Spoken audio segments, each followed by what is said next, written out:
Primer libro de Samuel, capítulo 30, y como siempre, pues vamos a comenzar pidiéndole al Señor que sea Él, con su Espíritu, quien nos enseñe. Padre, gracias por tu palabra, porque sabemos que es verdad y que es lámpara a nuestros pies.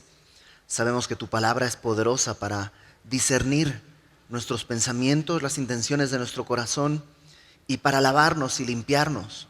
Venimos delante de ti el día de hoy anhelando eso, que nuestra fe sea perfeccionada en ti, que tu palabra nos dé dirección, ánimo, consuelo, exhortación y corrección, y que en esto tú seas glorificado. Te lo pedimos, Padre, en el nombre de Jesús. Amén. La verdad es que en Cristo hay esperanza.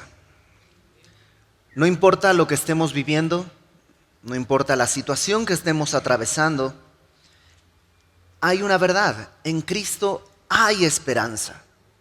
Y la Biblia está llena de ejemplos de eso, y justamente el pasaje que vamos a ver el día de hoy tiene que ver con un David que había estado caminando mal, que había estado caminando en su carne, basado en su sabiduría, tomando malas decisiones, y que en un momento, después de haber un cambio verdadero en su corazón, comienza todo a ser distinto. ¿Por qué?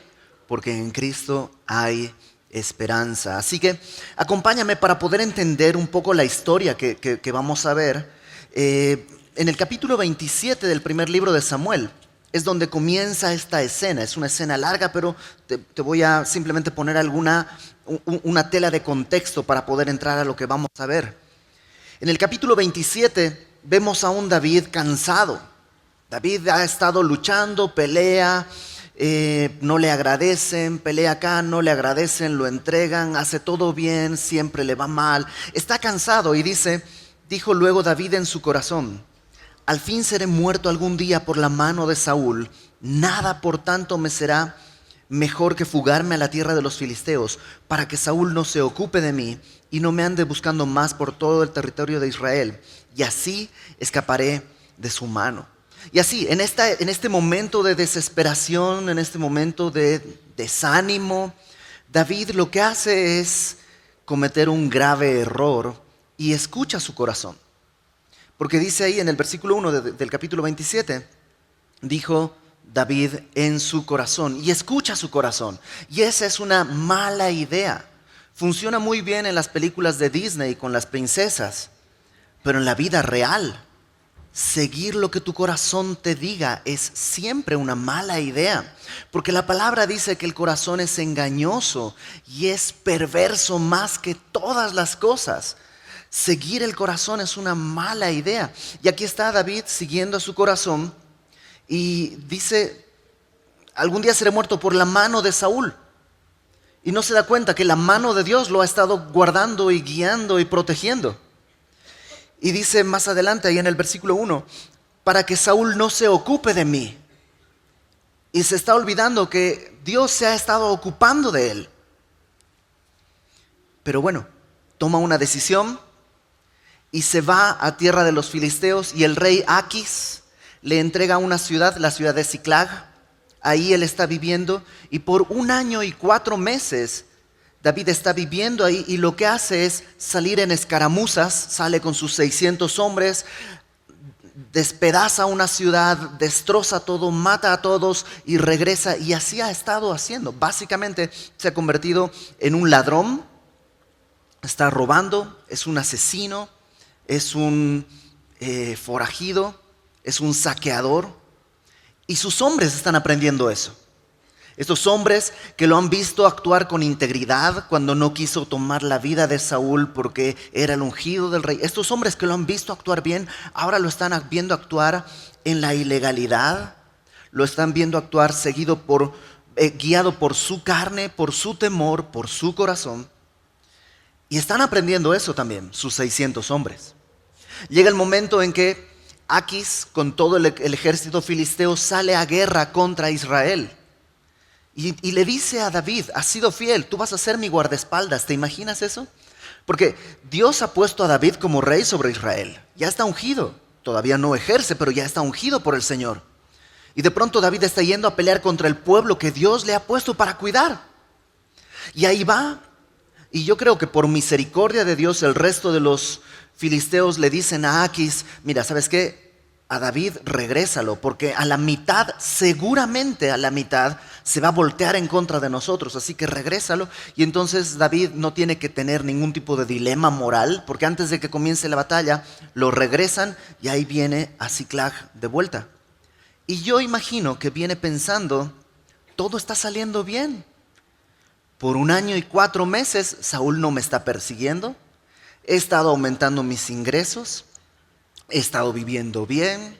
He estado sirviendo al rey. Y cuando iba a ponerme en un momento difícil de pelear contra mi pueblo, ya hasta de eso Dios me libró. Ya voy de regreso. Todo está saliendo bien. Pero no. Las decisiones que se toman en la carne dan como fruto corrupción, iniquidad. No se puede sembrar en la carne y segar bendición. Cuando llega a Ziklag, 3 días de camino, y llega a Ziklag, encuentra que Ziklag está devastada. La ciudad está quemada. Los amalecitas llegaron, quemaron todo, se llevaron todas las posesiones de David y se llevaron a su familia, sus esposas y sus hijos y las esposas y los hijos de todos los hombres que habían ido a la batalla. Entonces David ahora ha perdido no solo todo lo que tiene, sino todo lo que quiere. Y no sé si tú estás en una situación así. A lo mejor has estado siguiendo tu corazón y por seguir a tu corazón has perdido todo lo que tienes o lo que tenías. O has perdido lo que querías, lo que amabas. O a lo mejor no lo has perdido, pero lo estás por perder. Y sabes que ese es el paso siguiente. Las cosas están empezando a tambalearse. Pues hoy veremos qué es lo que sucede con David. Porque, vuelvo a repetirlo, aún de esta situación podemos en esta situación ver claramente que en Cristo hay esperanza. Después de 1 año y 4 meses de no hacer nada, cuando está ahí ante esta situación tan difícil y el pueblo quiere, los hombres, su ejército quiere apedrear a David, dice en capítulo 30, versículo 6, que David se fortaleció en Jehová, su Dios. Es lo primero que hace. Después de 1 año y 4 meses de no acordarse de Dios, no hay ningún salmo, no hay nada que nos muestre que David estuvo buscando al Señor. Después de 1 año y 4 meses de vivir de manera equivocada, lo primero que hace es fortalecerse en Jehová, su Dios. Y la palabra fortaleció ahí puede traducirse como afirmarse, fijarse o incluso endurecerse. ¿Te acuerdas ese pasaje que dice que Dios endureció el corazón de Faraón? Bueno, es esta misma palabra y habla de eso, de que se fijó. Faraón estaba completamente negado a escuchar a Dios. Entonces Dios dice, bueno, esa es tu posición, la voy a endurecer, la voy a confirmar, la voy a afirmar así. Y por eso Faraón a partir de ahí ya no tiene punto de regreso. David hace lo mismo, pero al revés. Él afirma su corazón en Jehová, su Dios. Y es maravilloso. Me recuerda mucho Job. ¿Recuerdas la historia de Job? Que está pasándola mal en enfermedades, muere su familia, su esposa lo incita a maldecir a Dios, está todo mal. Y en algún punto, en el capítulo 13, versículo 15, Job dice, aunque él me matare, en él esperaré. ¿Sabes qué? Su corazón estaba afirmado en Jehová, su Dios. Pueden cambiar todas las cosas. Es más, Dios podría ponerse en contra mía. De todos modos, ¿a quién iré? Solo Él tiene palabras de vida eterna. Mi corazón está afirmado en Él. Está firme y fortalecido en Él. Aunque Él me matare, Él es mi esperanza. Él es mi esperanza. Lo segundo que hace David en el versículo 8, después de 1 año y 4 meses, por fin dice, David consultó a Jehová. Ya no está consultando a su corazón, ahora está consultando a Jehová. David no lo sabe, pero más o menos en este mismo tiempo, el rey Saúl está consultando una adivina. Que es peor que consultar a tu corazón, pero nomás tantito peor, no es mucho peor. Más o menos ahí está. Es verde claro y verde oscuro, pero es verde al final de cuentas. David, en cambio, aquí está consultando a Jehová. Ojo, no le está diciendo a Dios qué es lo que Dios tiene que hacer. Señor, ya vine aquí, ahora esto es lo que vas a hacer. Vas a traerme a los enemigos y vas a fortalecerme y vas... No, no, no. David está puesto en humildad y le dice, número 1, ¿perseguiré a estos merodeadores? Y número 2, ¿los alcanzaré? Y me encanta que Dios le contesta, sí y sí. Sí los vas a perseguir y sí los vas a alcanzar. Todo lo que vamos a leer de aquí en adelante, en el pasaje que vamos a estudiar el día de hoy, parte de estas dos cosas. David está fortalecido, anclado, afirmado en su Dios, Jehová, y está consultando a Dios. No está buscando su voluntad, no está buscando su corazón, sus deseos, sino está consultando la voluntad de Dios.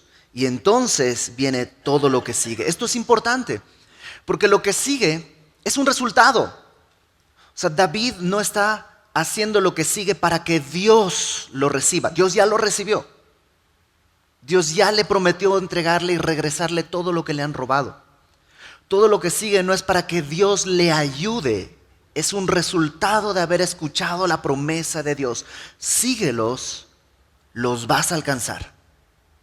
Entonces, versículo 9, que es donde vamos a arrancar el día de hoy. Dice, partió pues David, él y los 600 hombres que con él estaban, y llegaron hasta el torrente de Besor. El torrente de Besor es una especie de arroyo que está alrededor de 30 kilómetros al sur de Siclag. Entonces vienen 3 días de camino desde el frente de batalla donde estaban, llegan a Siclag, están un rato ahí y luego echan una carrera de 30 kilómetros hacia el torrente de Besor, donde se quedaron algunos. Y David siguió adelante con 400 hombres, porque se quedaron atrás 200 que cansados no pudieron pasar el torrente de Besor. Me encanta. Lo primero que David hace es obedecer. ¿Para qué consultar a Dios si no le vas a obedecer? A veces decimos, Señor, ¿qué hago? Y Dios dice, y decimos, pues déjame consultar una segunda opinión. ¿Qué dice mi corazón? ¿Qué dice el horóscopo? ¿Qué dice la sabiduría del mundo? Ese personaje de la televisión o de la radio. David obedece. Dios le dice, sal y persíguelos. David parte. En Santiago, en la carta de Santiago, en el capítulo 1, nos presenta este mismo principio de una manera, creo yo, muy clara. Dice Santiago capítulo 1, versículo 5. Y está hablando de tiempos de pruebas. Capítulos 2 y 3 y 4 habla de tiempos de pruebas. Y dice en el versículo 5, si alguno de vosotros tiene falta de sabiduría. ¿Qué es falta de sabiduría? Cuando no sabes qué hacer. ¿Alguna vez has estado así? Que no sé qué hacer. Bueno, eso es falta de sabiduría. Y todos tenemos esos momentos. ¿Y qué es lo que tenemos que hacer cuando hay falta de sabiduría? Dice ahí, pídala a Dios, el cual da a todos abundantemente y sin reproche. O sea, Dios no te dice, pues ya te di tanto, ¿para qué quieres más? Ya te di la semana pasada. Dios da sin reproche, Dios da abundantemente. Pero, dice, y le será dada, pero pida con fe. ¿Cómo es pedir con fe? No dudando nada. Eso quiere decir la forma de pedir, Señor, dime, dame.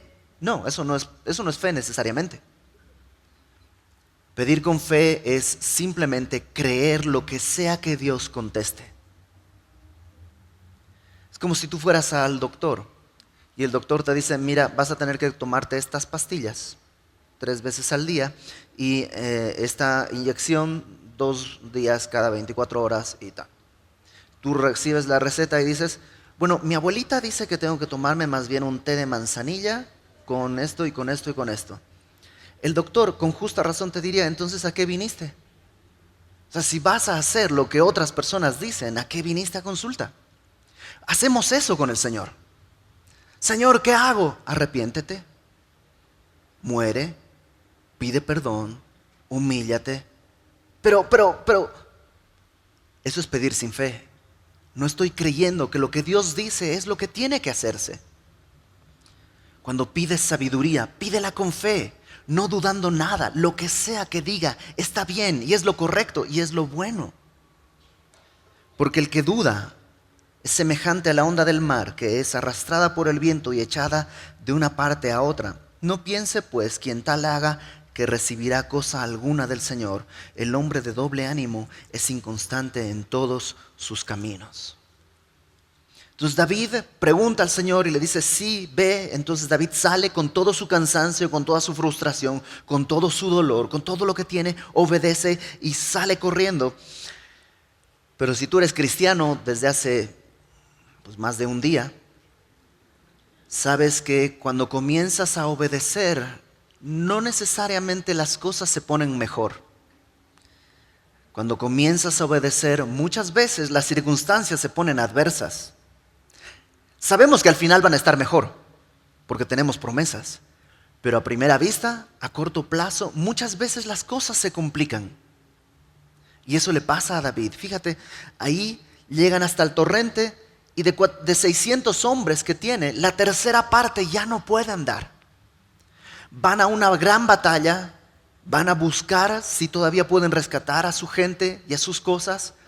Y de su ejército, 200, una tercera parte ya no puede seguir. Y tiene que David continuar la batalla, pero solo con 400 hombres.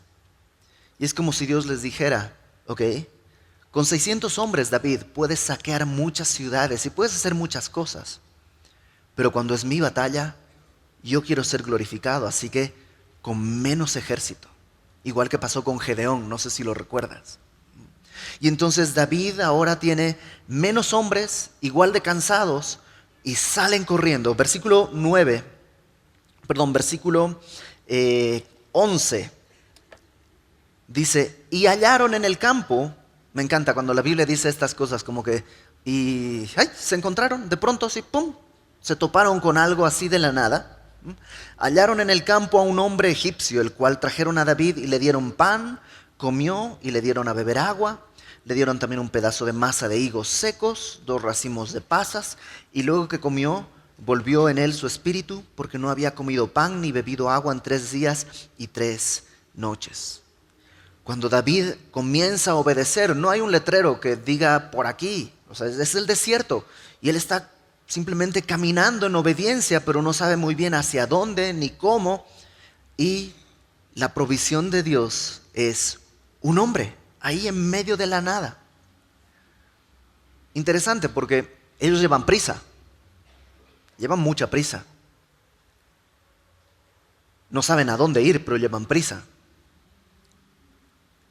Bajo otras condiciones, lo que hubiera hecho David, el David del capítulo anterior, probablemente hubiera sido, pues, mátenlo y sigamos corriendo. Además, ni es israelita, es egipcio. Pero lo que hacen es mostrar misericordia. Lo que hace este nuevo David es extender misericordia a un hombre que simplemente está tirado en necesidad y medio muerto. Es que no se puede negar amor al prójimo cuando tu relación con el Señor está nuevamente enlazada. Jesús dijo que el mandamiento más importante es amar a Dios por encima de todas las cosas, con todo tu corazón, con toda tu mente, con toda tu alma, pero también amar a tu prójimo como a ti mismo. Juan en su carta dice que no podemos decir que amamos a Dios a quien no vemos, si no amamos a nuestro prójimo a quien sí vemos. Este nuevo David ve a esta persona en necesidad y hace lo que tiene que hacer un hijo de Dios y extiende misericordia. No sabe quién es, no sabe que es un personaje clave en el plan de Dios. Es la providencia del Señor. Estas coincidencias que aparecen una y otra vez en nuestras vidas. Y entonces verso 13, le dijo David a este hombre, a este egipcio, ¿de quién eres tú? Es decir, se nota que es un siervo, que es un esclavo, y le pregunta, ¿de quién eres? ¿De dónde eres? Y respondió el joven egipcio, yo soy siervo de un amalecita, y me dejó mi amo hoy hace 3 días, porque yo estaba enfermo. Pues hicimos una incursión a la parte del Negev, que es de los cereteos y de Judá, y al Negev de Caleb, y pusimos fuego a Siclag. Y yo creo que de ahí a David, ¡pum! O sea, ¿tú estuviste ahí? Claro, este hombre es importante. Sabe cuál es el plan, hacia dónde se dirigían, sabe cuánta gente había, qué tan bien armados están. ahora está ahí y está dispuesto a dar toda esta información con una sola condición. Le dijo, David, ¿me llevarás tú a esa tropa? Y él dijo, júrame por Dios que no me matarás, ni me entregarás en mano de mi amo, y yo te llevaré a esa gente. Entonces este hombre le dice, sí, nada más no me mates y no me des al que me puede matar, ¿no? Y este hombre ahora es libre. Verso 16. Perdón. Dios permite estas coincidencias providenciales para dirigirnos, es verdad, es una gran verdad. Pero ojo, no toda casualidad, no toda coincidencia viene de parte del Señor. Muchas veces es Satanás quien está sembrando la providencia para que tú vayas camino hacia el pecado. ¿Te acuerdas de Jonás? Dios le dice claramente, ve a Nínive. Y Jonás agarra a la dirección opuesta y desciende a Jope. Y en Jope quiere ir a Tarsis. ¿Y qué crees? Justo por casualidad, un barco está a punto de zarpar hacia Tarsis. ¿Dios está bendiciendo ese viaje? No, no es Dios. Definitivamente no es Dios. Entonces, ¿cómo saber cuándo estas coincidencias son de Dios y cuándo no? Sencillo. ¿Te acuerdas cómo comenzó esto? David se fortaleció en Jehová su Dios. Él estaba anclado en el Señor y estaba buscando el consejo de Dios, estaba consultando a Dios. Me ha tocado, es triste y hasta suena chistoso, pero es triste.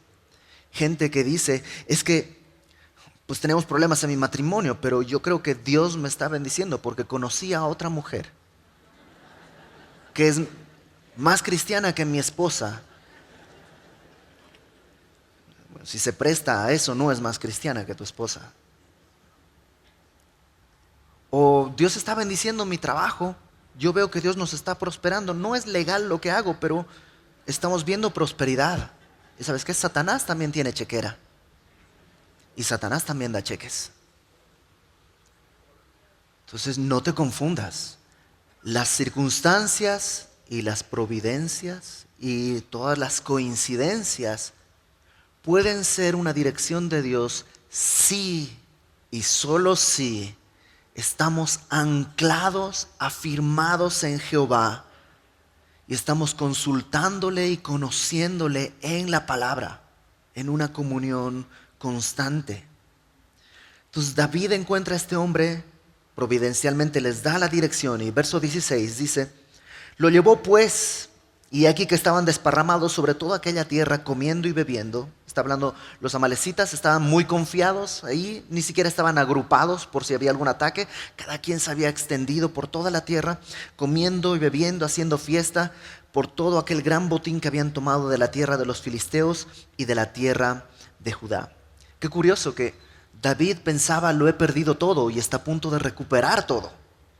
Y estos hombres dicen, lo tenemos todo y están a punto de perder absolutamente todo. Verso 17. Entonces David ataca y los hirió David desde aquella mañana hasta la tarde del día siguiente, y no escapó de ellos ninguno, sino 400 jóvenes que montaron sobre los camellos y huyeron. Lo siguiente que hace David ahí es lanzarse a la batalla. ¿Sabes? En esta guerra en que estamos, esta guerra espiritual que estamos, que normalmente no tiene nada que ver la guerra espiritual con expulsar demonios y cosas así. La guerra espiritual tiene que ver con dejar de mentir, tiene que ver con dejar de pensar, de dejar de perseverar en ciertos pensamientos, dejar de llenar mi mente de ciertas cosas, dejar de dejarme seducir por mi pecado y por mis pasiones. Esa es la guerra espiritual. Y en esta guerra espiritual tenemos la victoria. Así como David. David no tiene que pelear para ganar, pero tiene que pelear. La victoria ya está dada, pero hay que pelear la batalla. Y sabes, cuesta. Tiene 3 días de caminata hasta Ziklag, 30 kilómetros hasta Besor, hasta el torrente de Besor. Y de ahí otros tantos kilómetros más hasta encontrar este lugar. Y ahí la batalla dice que va a durar, dice en el versículo 17, desde aquella mañana hasta la tarde del día siguiente. Va a pelear todo el día y toda la noche y todo el día siguiente hasta la tarde. ¿Sabes? Las peleas contra nuestra carne cuestan y duelen. Y duelen en lo profundo. Cuesta morir, cuesta callarse, cuesta pedir perdón, cuesta humillarse, cuesta. La victoria ya está dada, pero hay que poner el cuerpo en sacrificio vivo, santo, que es agradable al Señor. Cuesta levantarse por la mañana, cuesta orar, cuesta leer la Biblia. Claro que cuesta todo eso. Es un esfuerzo que tenemos que hacer. No lo hacemos para ganar una batalla. La batalla ya está ganada, porque el Señor ya la estableció así. En la cruz, Él ya exhibió todas las potestades, todas las autoridades. El acta de decretos que era contraria a nosotros ya fue clavada en la cruz. Pero hay una batalla que hay que pelear. Y cuesta, y duele. Y tú y yo estamos llamados a morir si es necesario en esa batalla, pero a pelear. La promesa de Dios es el aliento, el motor por el cual cada mañana nos levantamos a enfrentar lo que tenemos que negar en nuestra carne y en nuestras pasiones. La palabra de Dios dice que ya tenemos preciosas, grandísimas promesas por medio de las cuales podemos ser participantes de la naturaleza divina. Ya están ahí. Dios ya lo prometió. Cuando le dices a Dios, Señor, ayúdame a vencer este pecado, Él ya está de acuerdo. No lo tienes que convencer, ya está de acuerdo. Pero ahora falta pelear. Y falta poner el cuerpo y recibir las balas y recibir el golpe. Y hay que pelear. ¿Y qué sucede? Pues sucede que a veces no es rápido ni fácil. Todo el día más el día siguiente. Y hay pecados en nuestra vida que van a ser todo el día y el día siguiente y la siguiente semana y el próximo mes y tal vez el próximo año. Y vamos a seguir luchando contra una tentación, contra un pensamiento, contra un sentimiento. ¿Y qué? ¿Nos vamos a dejar rendir? No. ¿Por qué? Porque aunque Él me matare, en Él esperaré. Mi corazón ya está afirmado. En el Salmo 84 David dice, prefiero estar un día en tus atrios, que ni me dejes entrar a tu casa, ahí como un perro en la puerta, afuera. Pero prefiero estar ahí, que toda una eternidad, 1000 años, en un lugar de maldad. ¿Alguna vez en este tema de si somos elegidos o tenemos responsabilidad humana al decidir seguir a Dios y todo esto, yo me preguntaba, ¿y qué tal que Dios no me escogió a mí? Porque Él es soberano. ¿Y por qué tendría que escogerme? La neta. No tendría ninguna razón por qué escogerme. Pero ¿qué tal que no me escogió?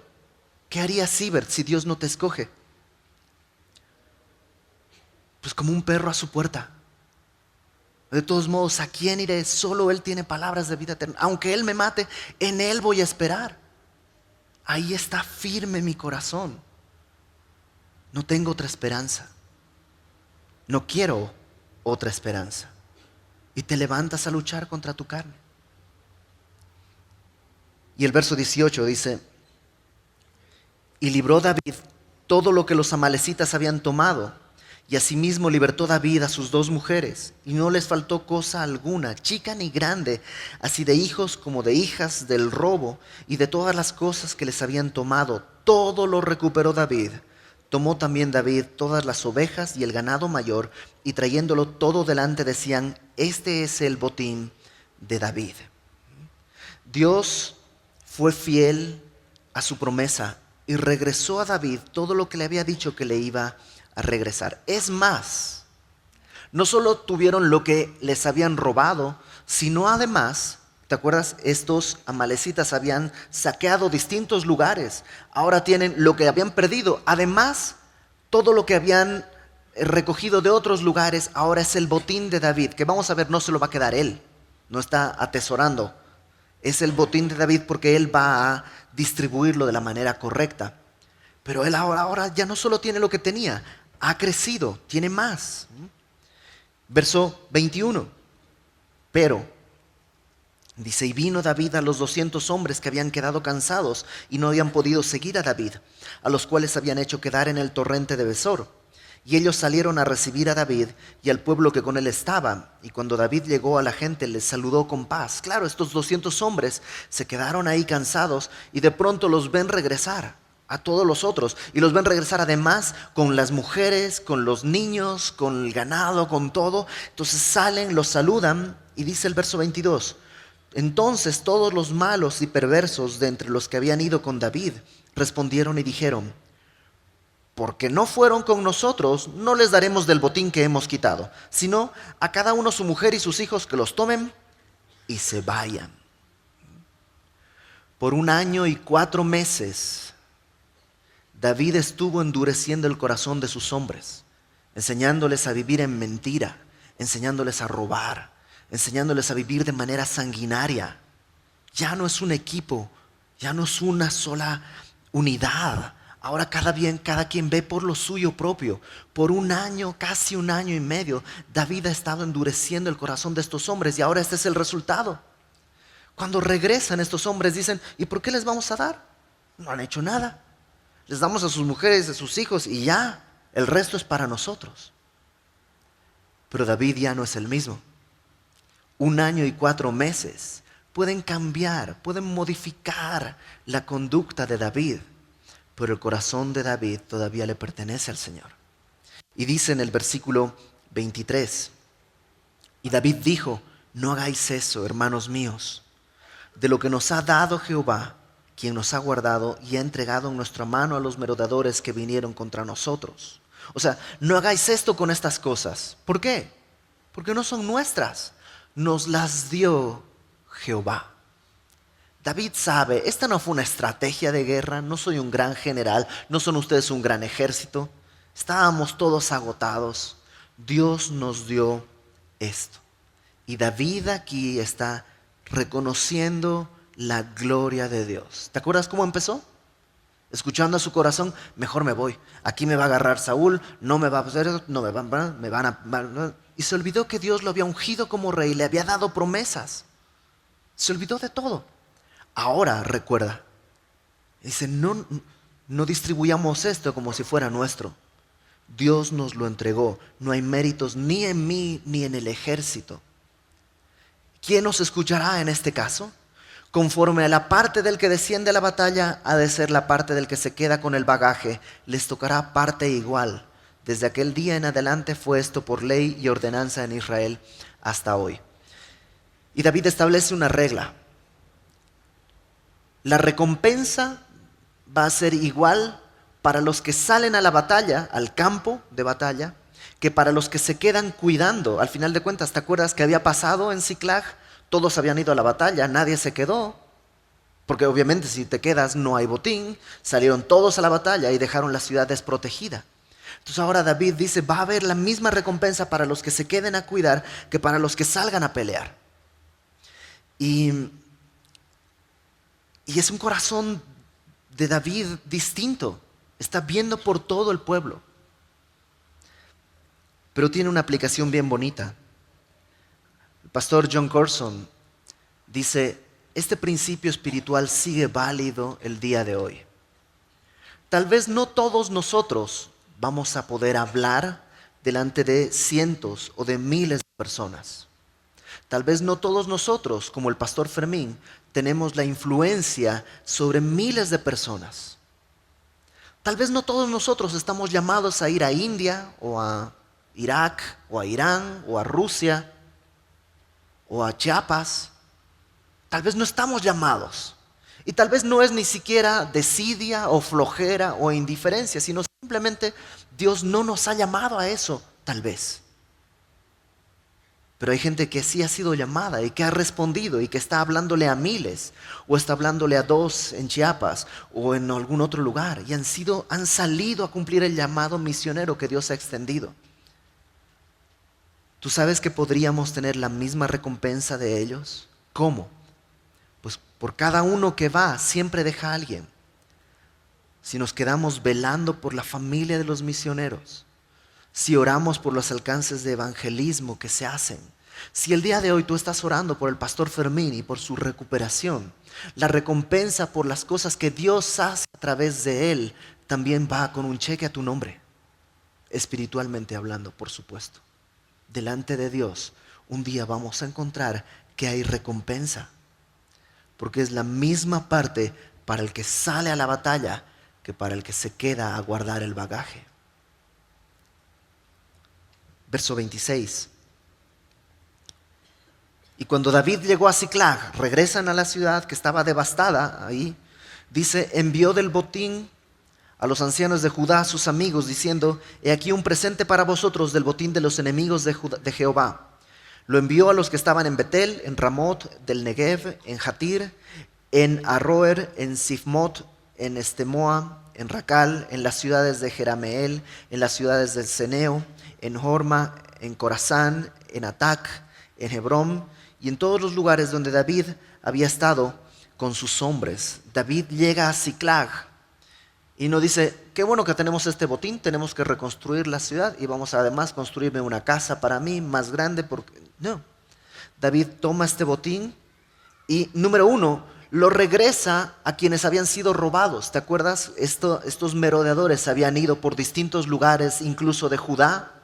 Bueno, David dice, este botín que tomamos, que es extra, que no es nuestro, que tomamos es extra, lo reparte entre las personas a las que les corresponde y además lo entrega también entre los otros lugares donde él había estado con sus hombres como una muestra de gratitud, pero no solo de gratitud.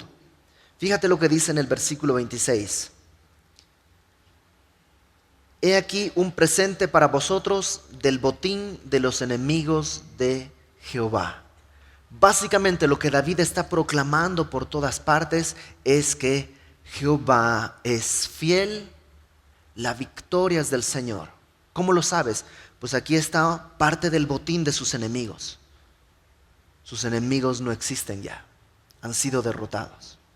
Dios es el Señor de todos. Y David está haciendo eso, dando testimonio ante todos de que hay un nuevo corazón en él. Yo no sé si en verdad estás en un momento en que estás perdiendo algo, alguna cosa, alguna posesión o alguna relación. En Cristo hay esperanza. Dios puede restaurar todo, pero primero quiere restaurar la comunión que tenemos con Él. Y si no la tienes, Dios quiere establecer primeramente una comunión contigo. Que haya esta cercanía. David estuvo 1 año y 4 meses alejado, pero en un día Dios lo restauró y en 2 días resolvió todo y tuvo todo.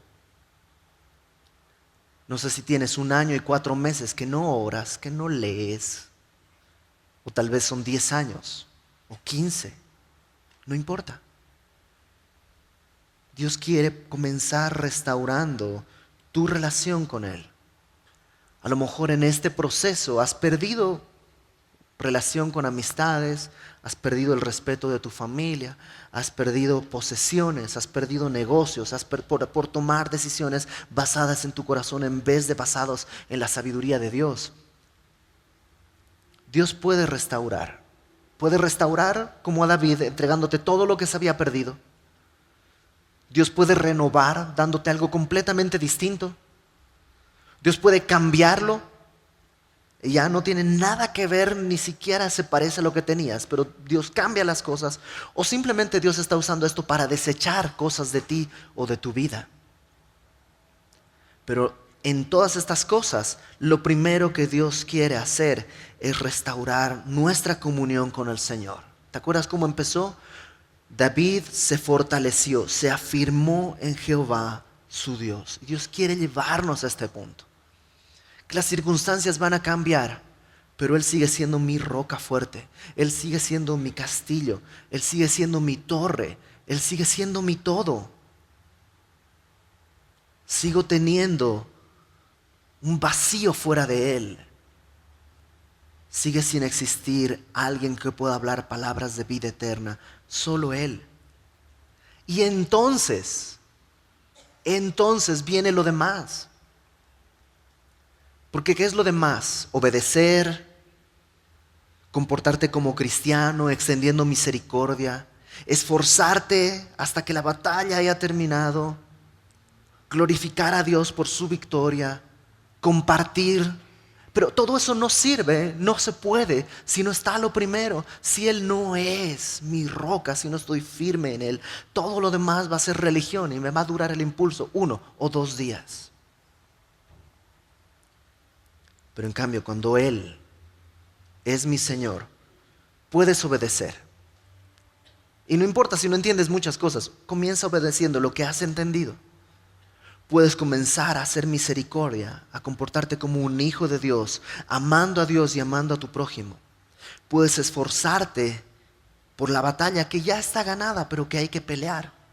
Puedes darle gloria a Dios por su victoria y puedes compartir los bienes que tienes, pero también puedes compartir las buenas noticias de la fidelidad de Dios. Cuando leía esto decía, ok, David se fortaleció. Pero ¿cómo se fortaleció en el Señor? Quiero saber cómo se fortaleció en el Señor, porque yo quiero fortalecerme.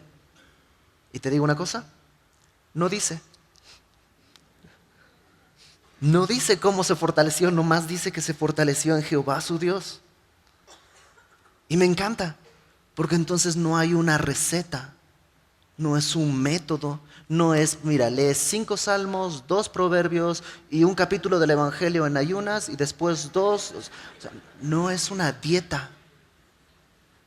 Es simplemente buscar al Señor día con día, con pasión, con deseo, con anhelo.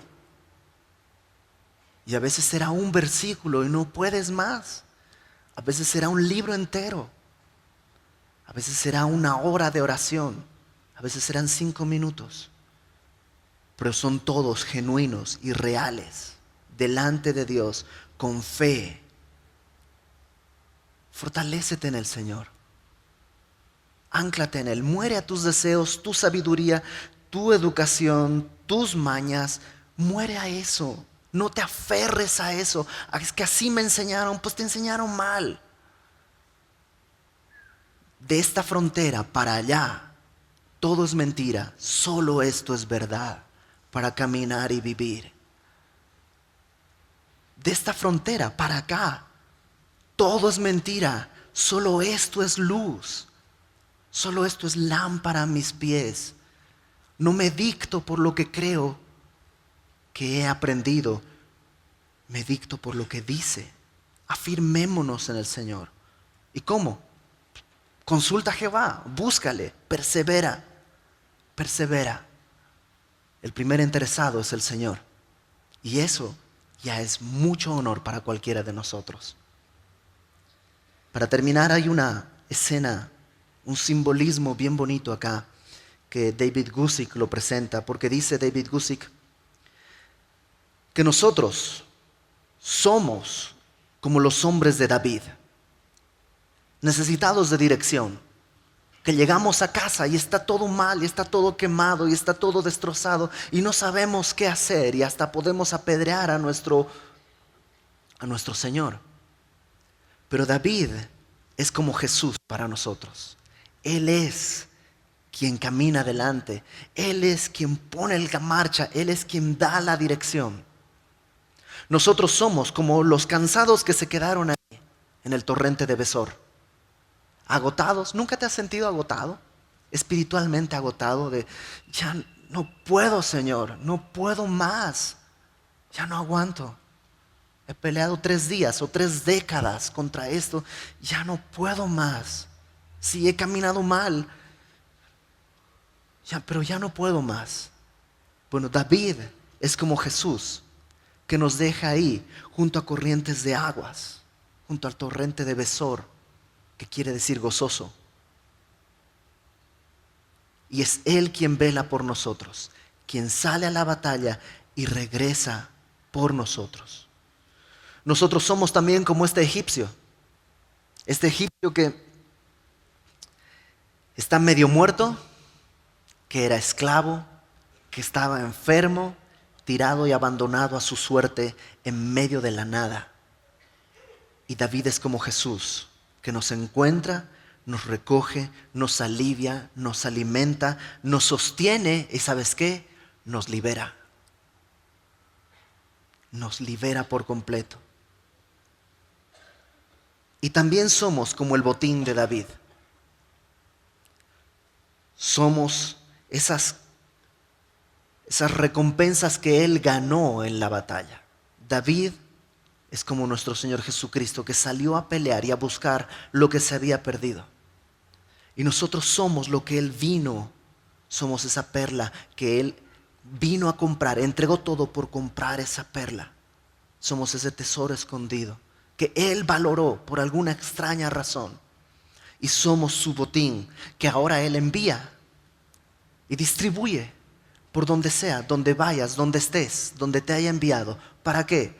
Para dar testimonio de la misericordia de Dios y de la fidelidad del Dios al que amamos sin haber visto, porque Él nos amó primero.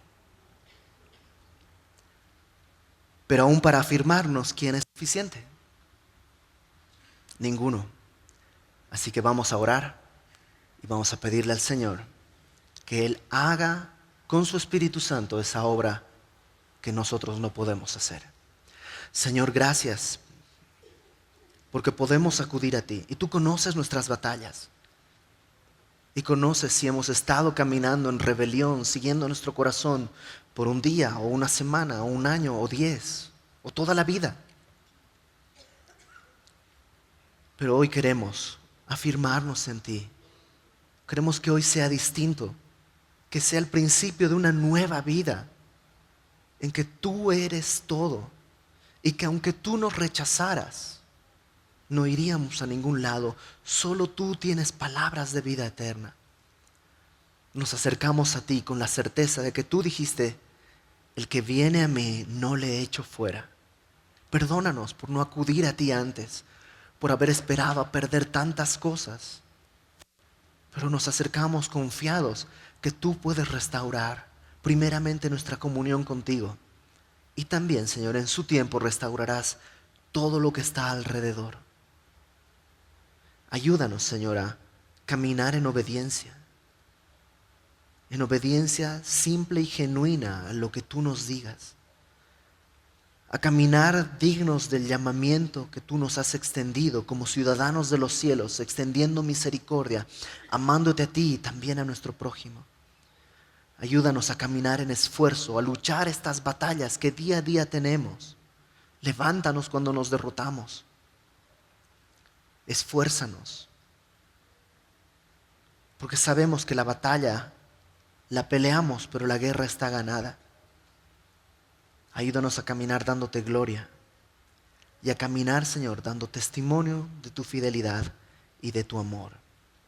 Lo pedimos, Señor, sabiendo que nos oyes, y pedimos conforme a tu voluntad para que tu gloria sea manifiesta en nuestras vidas ante todo aquel que nos vea. Para la gloria de tu nombre, Padre, lo pedimos en el nombre de Jesús. Amén.